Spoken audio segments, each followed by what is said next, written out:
నమస్కారం. ప్రస్తుతం మనతో పాటు శ్రీరూప్ నుంచి senior surgeon and cosmetologist doctor Rajasekhar గారు ఉన్నారు. వారితో మాట్లాడదాం. డాక్టర్ గారు నమస్తే అండి. నమస్తే. Long time. చాలా రోజులైంది.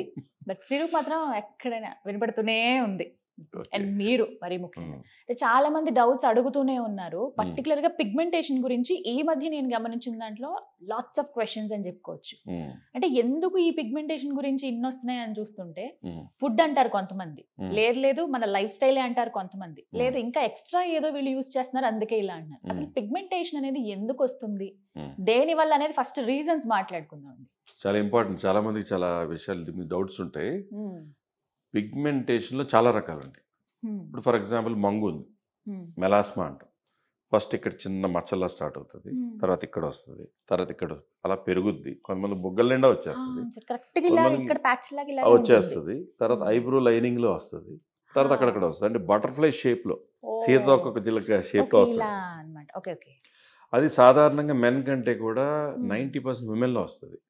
హార్మోన్ ఇంబ్యాలెన్స్ అప్పుడు కానీ, కొంతమంది ప్రెగ్నెన్సీలో వచ్చి తగ్గిపోద్ది, కొంతమందికి మిస్క్యారేజ్ అయిన తర్వాత వస్తుంటుంది, కొంతమందికి యూట్రైన్ ప్రాబ్లమ్స్, గర్భసంచి ఇష్యూస్ వచ్చినప్పుడు వస్తుంటుంది, కొంతమందికి మెనోపాజ్ దగ్గర వస్తుంది అన్నప్పుడు స్టార్ట్ అవుతుంది.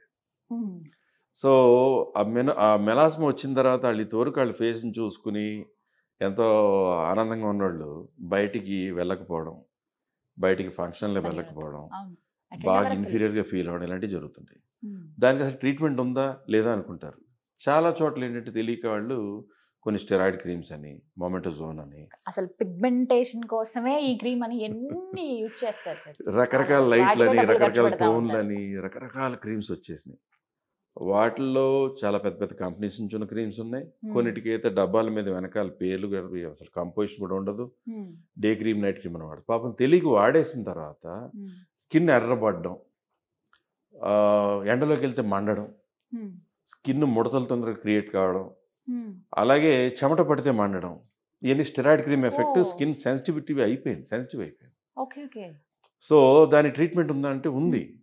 ఒకటి, ఆ మచ్చలు మీరు కావాలని పెట్టుకునే కాదు కదా, మీ బాడీలోంచి పుట్టినాయి. అంటే మన బాడీలో ఉన్న కాలుష్యం నుంచి పుట్టినాయి. సో దానికి ట్రీట్మెంట్ ఏం చేయాలి? ఆ కాలుష్యాన్ని తగ్గిస్తూనే లోపల నుంచి పిగ్మెంటేషన్ పోవడానికి ఏం చేయాలనే స్పెషలైజ్ ట్రీట్మెంట్ రెగ్యులర్గా శ్రీరూప్లో చాలా రెగ్యులర్గా 100% రిజల్ట్స్ వస్తాయని నేను చెప్పలేను. కొంతమంది 100% పోయిన వాళ్ళు ఉన్నారు, కొంతమంది 80% పోయిన వాళ్ళు ఉన్నారు, కొంతమంది 70% పోయి ఎక్కడో కొంచెం మిగిలిపోయిన వాళ్ళు ఉన్నారు. అంటే పోతుంది, గ్యారంటీగా పోతుంది. రిజల్ట్ అయితే ఉంది, రిజల్ట్ ఉంది, 100% ఉంది. అయితే అసలు ఈ పిగ్మెంటేషన్ లో ఎన్ని రకాలు ఉంటాయని తెలుసుకోవాలి. నెక్స్ట్ టాపిక్ లోకి వస్తున్నాను. సో ఈ విధంగా పిగ్మెంటేషన్ కదా. నెక్స్ట్ పిగ్మెంటేషన్ వెయిట్ ఎక్కువ ఉన్న వాళ్ళకి, లేదా వెయిట్ పెరుగుతున్న వాళ్ళకి, ఇక్కడ నల్లగా అలాగే తెల్లని గీతల్లాగా, వాళ్ళు రోజుకు 3 సార్లు గంట గంట స్నానం చేస్తారు. అదేంటి అసలు స్నానం చేయరా అంతలాగా ఉన్నాయి, అలా కొంతమంది మురికిగా ఉంది రుద్దుకో అంటుంటారు. కానీ అది పిగ్మెంటేషన్ లోపల నుంచి పుట్టేది. ఆడపిల్లలకు సాధారణంగా పీసీఓడి, పాలిసిస్టిక్ ఓవరియన్ డిసీజ్ అని చెప్పి, మెన్స్ట్రువల్ సైకిల్ సరిగ్గా రాక, అన్వాంటెడ్ హెయిర్ పెరగడం, అన్వాంటెడ్గా మగవాళ్ళ బాల్డింగ్ రావడం, బాడీ అంతా హెయిర్ పెరగడం, ఇలాంటివి జరుగుతుంటాయి. వాళ్ళకి వచ్చే పిగ్మెంటేషన్ కూడా పీసీఓడి వల్ల కూడా ఇది వస్తుంది. ఇంకొకటి, వెయిట్ ఎక్కువ పెరిగిన కొద్దీ ఒబేసిటీతో లింక్ అయ్యి ఇక్కడ నల్లగా, ఇక్కడ నల్లగా, ఇక్కడ నల్లగా, ఇక్కడ ఇక్కడ ఇలా చోట నల్లగా వస్తుంది. దాన్ని ఎకాంతోసిస్ నైగ్రికాన్స్ అనే పిగ్మెంటేషన్. ఇవన్నీ ట్రీట్ చేయొచ్చు.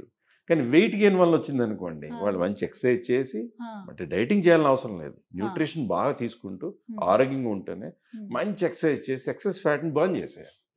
సో అది తగ్గుతున్నప్పుడు ఆ పిగ్మెంటేషన్ తగ్గిపోద్ది. వెయిట్ తో పాటు వస్తే కనుక తగ్గిపోద్ది. అసలు డాక్టర్ దగ్గరికి వెళ్ళకల్లా, ఫాస్ట్ గా పోవాలంటేనే ట్రీట్మెంట్ చేయించుకోవాలి. నెంబర్ 2. నెంబర్ 3 ఇంకోటి ఏంటంటే, షుగర్ రాకముందు ఇన్సులిన్ రెసిస్టెన్స్ అనే ఒక వార్నింగ్ కి కొంచెం ఇక్కడ నలుపు, ఇక్కడ నలుపు వస్తుంది. That's an indication. అంటే వీళ్ళు డయాబెటిక్ అవ్వచ్చు, లేదా ఆల్రెడీ డయాబెటిక్. సో మనకి ఇన్ని రకాల పిగ్మెంటేషన్స్. అలా కాకుండా వైట్నింగ్ క్రీమ్స్ అని తెలియక ఏ మెడికల్ షాప్కి వెళ్ళి ఒక వైట్నింగ్ క్రీమ్ ఇవ్వంటే 300 కదా 400 కదా ఒక క్రీమ్ కొనేసి అది వాడిన తర్వాత ఫస్ట్ వారం 10 రోజులు అబ్బా ఏం క్రీమ్ దొరికిందిరా, భలే అద్భుతమైన క్రీమ్ దొరికింది, వాళ్ళ ఫ్రెండ్స్కి ఫ్యామిలీకి మొత్తం అందరికి షేర్ చేస్తారు, లేదా సీక్రెట్గా దాచిపెట్టి చెప్పరు. సో ఆ క్రీమ్ వాడిన ఒక 2 వీక్స్కో 3 వీక్స్కో ఎండకు వెళ్ళారనుకోండి బాగా మంటగా అనిపించి ఎర్రగా అవుతుంది. అంటే ఓన్ గా చేసుకున్నది కాదు కదా సార్, ఇప్పుడు మెడికల్ షాప్ లోనే కదా దొరుకుతుంది, కానీ దాని నుంచి ఎందుకు నెగటివ్ రిజల్ట్స్ వస్తున్నాయి? If there is a problem treat చేయడానికి అది ఎలా వాడాలి, ఎన్ని రోజులు వాడకి మానేయాలి, అది వాడుతున్నప్పుడు ఏ జాగ్రత్త పడాలి. చాలా మందికి తెలియక పాపం క్రీమ్ తీసుకుంటారు. ఎండకు వెళ్తే సన్ స్క్రీన్ వాడాలి, అది ఎక్కువ రోజులు వాడకూడదు. అంటే microns of layers of skin ప్రతిరోజు తెలియకుండా పీల్ అయిపోవడం వలన షైనింగ్, వాళ్ళు చూస్తే ఇక్కడి నుంచి ఇదంతా ఒక రంగు ఉంటారు, ఆ క్రీమ్ వాడిన ఏరియా మాత్రం ఒకలా తెల్లగా అయినట్టు. సో అలా కొన్ని వెరీ పవర్ఫుల్ పీల్స్ ఉంటాయి. నేను పేర్లు చెప్పదలుచుకోలేదు, కానీ ఇంపోర్టెడ్ పీల్స్, చాలా పెద్ద పెద్ద పీల్స్, ఒక్కో పీల్కి 40,000 50,000 ఛార్జ్ చేస్తుంటారు. వాళ్ళ దగ్గర అయిపోయిన తర్వాత నాకు పంపించి ఇలా ఎందుకు అయిందంటారు, నన్ను అడుగుతుంటారు. సో అలాంటి పీల్స్ లాగా ఈ క్రీమ్స్లో కూడా అంత పవర్ఫుల్ ఇంగ్రీడియంట్స్. సో మనకున్న ప్రాబ్లం బట్టి మనకి ఎంత అవసరమో అంతవరకు వాడుకోవాల్సినటువంటి క్రీమ్స్ కాకుండా, వాళ్ళకి దాని గురించి తెలియక, దాని గురించి అవగాహన లేక మెడికల్ షాప్లో ఉన్నవాడు మెడిసిన్స్ అమ్మాలి, వాడు డాక్టర్లు ఇచ్చేయకూడదు. వాడు ఈ క్రీమ్ తీసుకోండి ఇది వాడేయండి అంటాడు. దాంట్లో కొన్ని రకాల స్టెరాయిడ్స్, హైడ్రోక్వినాన్, బెటనవేట్, మెమటజోన్, గ్లైకోలిక్ యాసిడ్ అన్నిట్లో ఉంటుంది. కానీ దాంట్లో పర్సంటేజ్ ఎక్కువ ఉండేటప్పటికి ప్రాబ్లం సొల్యూషన్ వాడాల్సింది వైట్నింగ్ వాడి అది ఎర్రబడిపోయి స్కిన్ సన్నబడి నవ్వుతుంటే తొందరగా ముడతలు రావడం, అలాగే మొటాలనే లేని వాళ్ళకి మొటాలు వచ్చేసేసి ఎండకు వెళ్తే కందిపోయినట్టు అయిపోతారు. ఆ కందిపోయిన రెడ్నెస్ నుంచి నల్ల మచ్చలు స్టార్ట్ అవుతాయి. ఆ నల్ల మచ్చలు ఎలా అయిపోద్ది అంటే ఫేస్ అంతా ఒకలాంటి డార్క్ స్పాట్స్లో అయిపోయి ఎన్ని సంవత్సరాలైనా పోవు. ఏదేదో ట్రై చేస్తుంటారు. అలాంటి వాటిని కూడా శ్రీరూప్లో చాలా సక్సెస్ఫుల్గా ట్రీట్ చేస్తారు.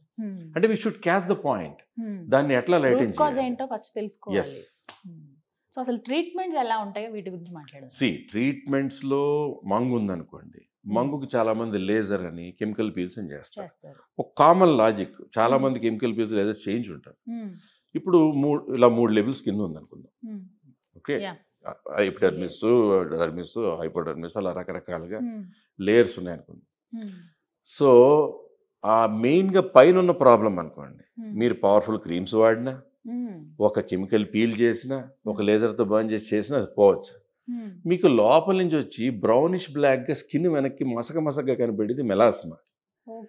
దానికి రీచ్ అయ్యి దాన్ని పిగ్మెంట్ లైటన్ చేస్తూనే లోపల నుంచి యాంటీ ఆక్సిడెంట్స్ లాంటివి, ప్రిజమాస్ బ్యూటీ, కొలాజిన్ లాంటివి, అలాగా గ్లూటథియోన్తో ఉన్న సప్లిమెంట్స్ లాంటివి, వైటమిన్ సి లాంటివి, అలా రకరకాలు ఉంటాయి.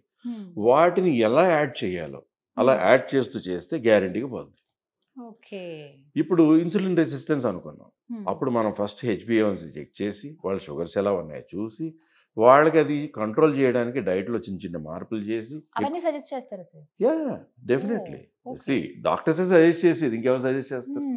సో ఇందులో డైట్లో న్యూట్రిషియస్ డైట్ తీసుకుంటూనే వాళ్ళకి ఇన్సులిన్ రెసిస్టెన్స్ వల్ల వచ్చేటువంటి డ్యామేజ్ని ఎలా మనం కంట్రోల్ చేయాలి, ఎక్సర్సైజ్ ఎలా చేయాలి, దాంతోపాటు ఏ యాంటీ ఆక్సిడెంట్స్ తీసుకోవాలి, ఏ ట్రీట్మెంట్స్ సింపుల్గా ఇప్పుడు మెలాస్మాకు మంగుకు చేసిన, లేదంటే ఈ స్టెరాయిడ్ ఇండ్యూస్ పిగ్మెంటేషన్ చేసిన దేనికైనా శ్రీరూప్లో పీల్ చేయడం కానీ, నెక్స్ట్ డే పాడవడం కానీ, నెక్స్ట్ అవర్ పాడవడం కూడా జరగకుండా ఆ ట్రీట్మెంట్ చేశాక డైరెక్ట్ ఎండకు కాకుండా కార్లో తిరగండి, ఫ్లైట్లో తిరగండి, బస్సులో తిరగండి, ఆటోలో తిరగండి, డైరెక్ట్ ఎండకు తిరగద్దని చెప్తాం. అంతే, చిన్న జాగ్రత్తలు. అంటే కొన్ని రోజుల వరకు, అంటే కొన్ని రోజులే ట్రీట్మెంట్ చేసాం. ట్రీట్మెంట్ చేసిన 5-6 days. అంటే మళ్ళీ రిపీట్ అవ్వదా అనేది ఒక పెద్ద క్వశ్చన్. రిపీట్ అవ్వాలంటే దానికి వచ్చిన కారణం అయితే ఉందో మనం మళ్ళీ రిపీట్ చేయాలి. అది రిపీట్ చేయాలి. ఇప్పుడు ఫర్ ఎగ్జాంపుల్ హార్మోన్ ఇంబ్యాలెన్సెస్ వల్ల వచ్చింది, దానికి కేర్ తీసుకోవాలి. యూట్రైన్ ప్రాబ్లమ్స్, సర్వైకల్ ప్రాబ్లమ్స్, లోపల గర్భసంచి సంబంధించిన ప్రాబ్లమ్స్, రకరకాల అటువంటి వచ్చింది అనుకోండి మంగు, అది ఏంటి అనేది చూసుకుని దాని నుంచి ఎందుకు ఆ కాలుష్యపు డిపాజిట్స్ వల్ల వస్తుంది, దాని నివారణ ఎలా చేసుకోవాలి, డైట్లో ఎలాంటివి తీసుకోవాలి, ఏ రెగ్యులర్ మెయింటెనెన్స్, హెల్దీ క్రీమ్ ఏం చేసుకోవాలనేది చూసుకోవాలి. సో ట్రీట్మెంట్ అయితే ఖచ్చితంగా ఉంది. రూట్ కాజ్ వెతికి దానికి ట్రీట్ చేస్తారు. ఫస్ట్ రూట్ కాజ్ చూడకుండా ఏదో క్రీమ్ చెప్పేసి ఏదో చెప్పేయడం అనేది ఇట్స్ అన్ప్రొఫెషనల్. చాలా వరకు వెళ్ళి ఇష్టం వచ్చింది మీరు అన్నట్టుగా మెడికల్ షాప్ లో ఏదైనా ఒక క్రీమ్ ఇవ్వండి అని తీసేసుకుంటారు. పాపం తెలియదు ఏం చేస్తారు వాళ్ళు, డాక్టర్ దగ్గరికి డబ్బు ఖర్చు అవుతుందేమో, లేకపోతే ఇంత పే చేయాలనుకుని ఏదో మెడికల్ షాప్ లో అడిగేద్దాం అనుకుంటారు. దాని నుంచి వచ్చిన ప్రాబ్లంకి హాస్పిటల్కి వెళ్ళే ఖర్చు దానికంటే చాలా అయిపోతుంది. అంటే సార్ ఇక్కడ ఒక క్వశ్చన్ ఏంటంటే బేర్ చేయగలమా మిడిల్ క్లాస్ వాళ్ళం మేము ఆ ఖర్చు అని కూడా ఆలోచిస్తాం. Definitely there are very expensive treatments. ఇప్పుడు మంగు ఉంది, మెలాస్మా ఉంది. Middle class, lower middle class people కూడా చాలా మంది రెగ్యులర్గా రోజుకి దగ్గర ఎన్నో ట్రీట్మెంట్స్ జరుగుతాయి. నెంబర్స్ అన్నమాట, డబుల్ నెంబర్స్లో జరుగుతాయి ట్రీట్మెంట్స్ రోజు. అందులో మెలాస్మా సంబంధించి అట్లీస్ట్ 20-30% ఉంటుంది.